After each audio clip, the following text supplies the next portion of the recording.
Chapter 12 Martha. The mood of dejection which enveloped him like a cocoon almost constantly these days was upon Jim once again as he rode away in the taxi. The only consolation, a thin one, was the realization that apparently he had not been followed to O'Malley's house. There was no evidence of pursuit as the taxi rolled down Constitution Avenue to the garage on L Street, near 16th, where he'd left his convertible. But even that minor victory dissolved when he reclaimed his car and drove toward McLean. The rearview mirror disclosed a black sedan maintaining the pace about 100 yards behind. Jim watched the trailing vehicle for a bit, but then dismissed it. Now that he was on his way home, he really didn't care how many diaries of surveillance recorded the fact. Jim's thoughts centered bleakly on O'Malley. The vice president, Jim surmised, probably had an instinctive feeling that Jim was right, but O'Malley's mind obviously refused to accept the fact. Only unanimous agreement by the leaders Thursday night would propel O'Malley to action. Jim knew that somehow he must convince these four men of the nation's danger. But wasn't Pat right? Would they ever believe him unless they heard the Davidge story from Rita herself? And how could he persuade her to talk, especially when she had no inkling of his conviction about Hollenbach's mental state? Thinking of Rita made him realize that Martha had no idea where he was. It had been 4 hours since he'd called from the Georgetown phone booth and gotten no answer. McVeigh pulled into the gas station at the foot of the Key Bridge and called home. Martha listened in silence to his explanation. "Where are you calling from?" she asked.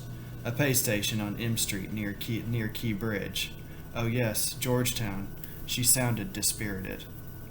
When Jim turned into his driveway in McLean, the open garage was dark, but his headlights framed a figure standing inside. It was Martha, leaning against a workbench which Jim hadn't used in weeks. She held the collar of a cloth coat about her throat against the chill of the night, and she blinked in the glare. When Jim turned off the ignition, she leaned inside the convertible. "Jim," she said, "take off that white coat and put it in the trunk of the car." "Why?" "Don't ask questions," she said, her tone peremptory. "Just do it." He leaned across the front seat to kiss her, but she pulled back. Jim questioned blankly, but Martha merely jerked her head toward the rear of the car. Jim took off the top coat, unlocked the trunk compartment, and stowed the coat beside his spare tire. What the devil? But Martha wasn't walking across the lawn to the front door, a hand clutching her collar. In the vestibule, Chinky greeted him with a hug and a kiss on the cheek. The ponytail stretched her hair tight from her forehead, and her wide brown eyes shone with pleasure. Chinky rubbed a hand over his sleeve. "It's cold out, Pops. Where's your top coat?" Martha, standing beside them, spoke quickly. "He lost it," she said. "He left it in a restaurant this noon, and somebody took it. Your dad's getting absent-minded in his middle age." Jim stared at his wife. She returned the look without smiling, her face impassive. Martha turned to the closet and removed her coat, then stood fluffing her brown, close-bobbed hair before the closet door mirror. "Oh, so it wasn't you after all this afternoon?" asked Chinky. Jim stared again, this time at his daughter. "What are you talking about, Chinky?" he asked. "Who wasn't me? Where?" Chinky planted her legs wide apart, her favorite stance. She tilted her head as she surveyed him. "Mom and I saw a man coming out of a house on O Street this afternoon," she said. "He had messy black hair, just like yours. No hat, just like you, and he wore an alligator coat, too. I was sure it was you, Pops. I even wanted to stop and pick up the man." Jim shot a glance at Martha, but she was intent on the mirror. Her lips were pressed tightly together. "No, it wasn't me," Jim improvised. I've been in conference with Vice President O'Malley up on the Hill ever since the Senate quit." "Pops," said Chinky, "you'd better watch out. You've got a double. The guy better behave himself." Jim could not bring himself to look at Martha. It was all too plain to him now, and he could feel the color creeping into his cheeks. So Martha knew. How did she find out? Suddenly he felt a thrust of pride for his wife. She knew, but she was shielding Chinky from knowledge. He turned to thank her mutely, but Martha was already walking toward the kitchen, her high heels clicking a brisk tattoo on the floor. "I'll fix the leftovers for you," she said. Jim ate alone in the kitchen. The cold meatloaf seemed tasteless, and he pushed it away, half-eaten. Instead, he drank 2 glasses of milk and foraged in the freezer top of the refrigerator until he found a pint of chocolate ice cream. Martha stayed out of the kitchen. From Chinky's room came the usual discordant sounds. She was on a telephone extension, prattling to some unknown teenage confidant.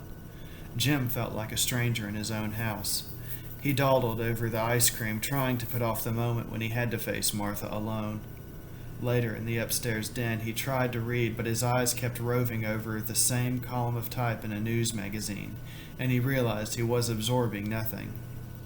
When he finally went to bed, Martha was lying far to her side. When he settled himself, almost a foot separated them. The middle of the bed stretched as vacant and cold as snow. Martha's breathing was regular but forced, and Jim knew that she was feigning sleep. He wanted to reach around and fold her to him, as he did every night, but he could not make his arm move. They lay there, unspeaking, both rigid, their breathing clamoring over the unseen wall between them. Finally, she turned slightly and spoke. Her tone was flat. "Jim," she said, "I know something has been troubling you lately. I've sensed it ever since we got home from Iowa. Do you want to tell me?" "I do, Marty," he answered. "It's a frightening thing, and it's worrying the hell out of me. I want to tell you, but I can't." There was a long silence. The air hung heavy between them. "Jim," she said in almost a whisper, "I know her name." He said nothing. He waited, tensed, and he was conscious of his heart beating against the lower sheet. "I've known for 4 or 5 weeks," she continued. "I heard about it for quite a while before Jane and I went to Des Moines." "Martha," he felt limp and lost, and he was reminded of the time he'd undergone a spinal tap, testing for polio. When the needle struck, his body went totally slack, a bottomless feeling as though every source of energy had been drained at once by a huge suction cup. The sensation lasted only a few seconds, but it seemed timeless, so it was now. At last, Jim touched Martha's back awkwardly. He searched over the sheen of her nightgown for her hand, and when he found it, he squeezed hard. "Marty," he said softly, "all I can say is that I love you deeply. I made a terrible mistake, a thoughtless one, but it all ended some time ago." And as he said it, 3 weeks seemed not just some time ago, but an eternity in the past. At this moment, he wished with all his being that he had never met Rita Krasicki. "But if it's all over," asked Martha, her face still averted and the pillow swallowing her words, "why were you at her place this afternoon?" "I can't tell you, Martha. It's all mixed up with this other thing, this thing about national security, I guess you'd call it. Someday I can tell you, but not now. You'll just have to trust me, Martha." His response was instinctive, but no sooner had he made it than Jim began analyzing his reasons for refusing to tell Martha everything. It would be natural to tell her, his own wife, the entire haunting story about President Hollenbach from beginning to end, but to her, he knew it would sound fantastic, incredible. A crazy president? She would immediately assume he'd concocted the whole weird tale to distract from his affair with Rita. And if he did tell everything, how could he explain where and when he learned Rita's story of the president's savage indictment of Davidge? No, his instinctive reply had been the correct one. He just couldn't tell Martha. Not now. Martha said nothing. Jim lay taut as a steel band under tension. His skin felt hot and dry. He got out of bed and went to the bathroom for a drink of water, then fumbled in the medicine cabinet for a sleeping pill.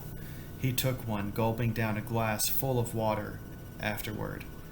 Back in bed, he found the frigid gap still between them. "Jim," she said, "I'd give anything on earth if I could trust you again." And he realized that the gay, twittering woman abrim with 100 ventures was no longer with him. This Martha was withdrawn, lonely, remote. He put his hand on the smooth curve of her hip, but she thrust it away and turned on her stomach. She began to sob quietly into the pillow. Then the crying became louder and her body twitched with the convulsive sounds in her throat. Jim sensed that the tears were flowing from her eyes and that her pillow was becoming wet. He put both arms around her and he drew her in for the hollow of his body. She did not resist. She merely lay inert, like a lifeless bundle. Slowly, the crying faded into staggered sobs and her muscles began to relax. At last, she wriggled slightly, moving closer to him. Then her breathing became rhythmic and she fell asleep in the nest of her husband, as she had done night after night for more than 14 years.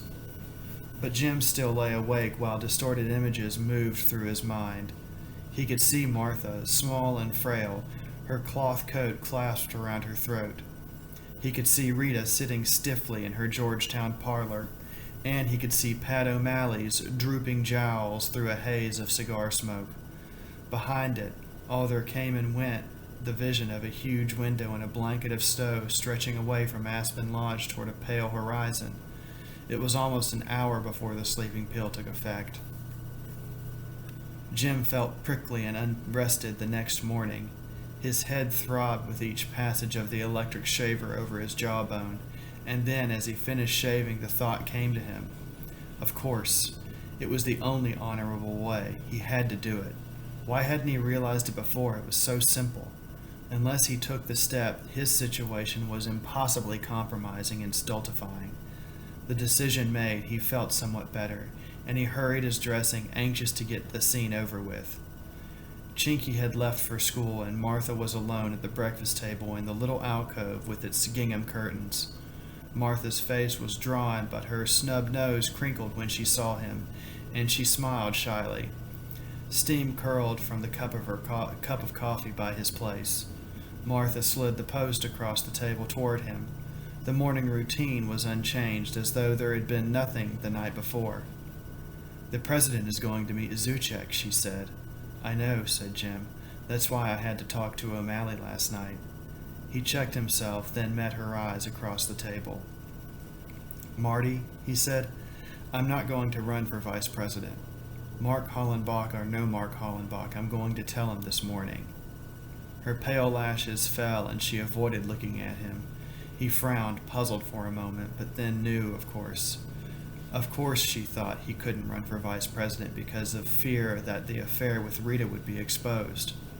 Martha raised her head and smiled a weary smile, but a fond one. Quickly, she moved around the table, buried her head against his neck, and kissed him. Her arms held him, and he could feel moisture from her eyes. "Thank you, Jim," she whispered. "I love you so, and I've been foolish too. Too much dashing around, too many zombie clubs. Some of them have got to go." "Take it easy, Marty," he said. "I like you when you're excited and busy. It's your way." She shook her head, rubbing his nose with hers. "But not too busy. From now on, my big project is you." He grinned. "Well, maybe the Committee for More Effective Urban Renewal could get along without you. And the embassy tour, and the Smith Alumni Fund Drive, too," she said. "Okay." She kissed his cheek. "Please, Jim," she whispered softly. "Please don't ever leave me again." "Never, Marty." And this time he felt he meant it, as he had never meant anything before in his life. And then, while the ringlets of her hair still brushed his cheeks, he realized with a shock that she was expressing gratitude. She believed that he decided to abandon the vice presidency so that no scandal would embarrass his wife. She must think he feared a campaign revelation of the Rita affair and that he was determined to spare his wife the injury to her pride. Lord, what a slithery mess this was getting to be.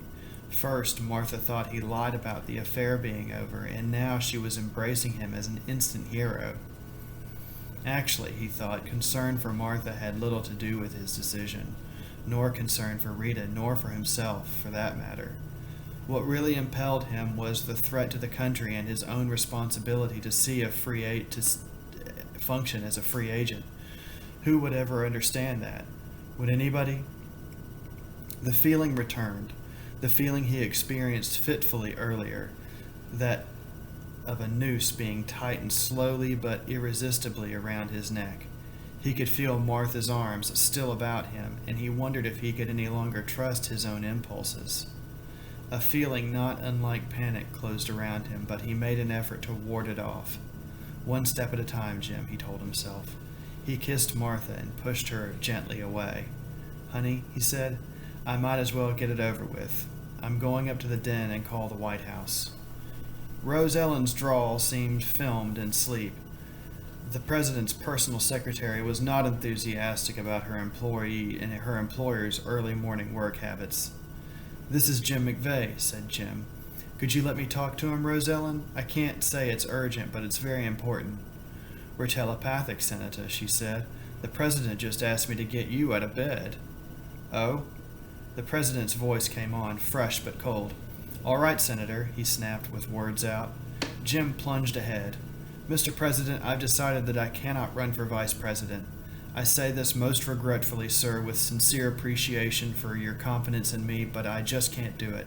I've given this a lot of thought, Mr. President. Never mind. Hollenbach's voice cut in, sharp as a knife. Just a minute. Hollenbach turned from the phone. Would you mind leaving the room, Rose Ellen?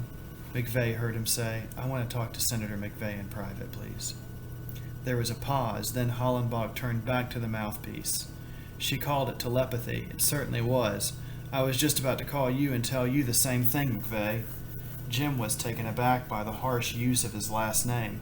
Oh, you were, he said. Yes, I was, said Hollenbach, biting off the words. It took a little investigative work, Senator, to come up with the name of Rita Krasicki, but fortunately I took the precaution of ordering an FBI security check on you. The president was speaking swiftly now. I admire your taste, Mr. McVeigh, but I abhor your duplicity in failing to tell me the other day in the office that you had this thing in your record. Hollenbach's indignation triggered something in McVeigh, and the image flashed before him of Tina Faraday, the actress, standing beside a fountain and drunkenly describing the day Mark Hollenbach, as a college boy, fled from her house in Columbus. You double-crossed me, McVeigh, continued Hollenbach, his speech seeming to stab over the phone. It was a complete lack of square shooting on your part, and there's nothing I detest more. The Republicans would have been sure to find out about anything as filthy and dirty as that, and so we would have faced it right in the middle of the campaign. And I, in my innocence, thought you were many cuts above O'Malley.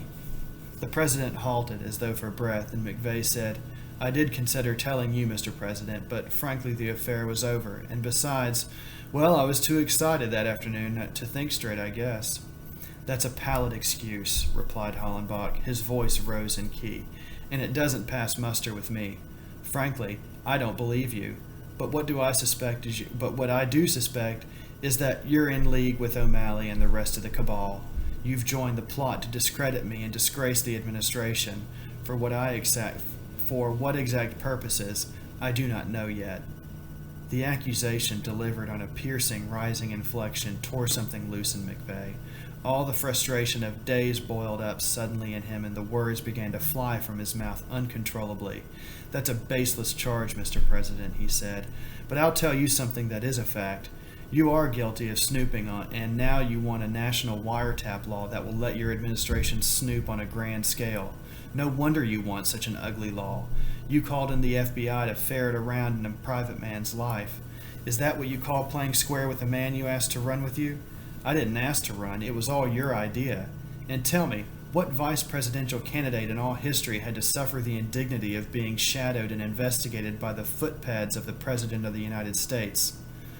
McVeigh, in his rush of anger, was about to add the Secret Service, but he caught himself with the thought that undoubtedly Hollenbach did not know of that agency's surveillance. And if there had been no security check, Hollenbach laughed harshly, you wouldn't have said a word about the voluptuous Miss Krasicki, would you? You'd have passed yourself off as a respectable family man, and then the Republicans would have found out, and we'd have been destroyed. You, your lovely wife, your daughter, the administration, and the party. And Mark Hollenbach? Asked McVeigh. He couldn't resist it. Yes. The president almost screamed it. Yes, and Mark Hollenbach, too. You were out to get me, weren't you, McVeigh? But you didn't bring it off. You're lazy and ineffectual, and you can't even succeed in the Department of Dirty Tricks. McVeigh's anger ebbed now before the president's swelling outburst.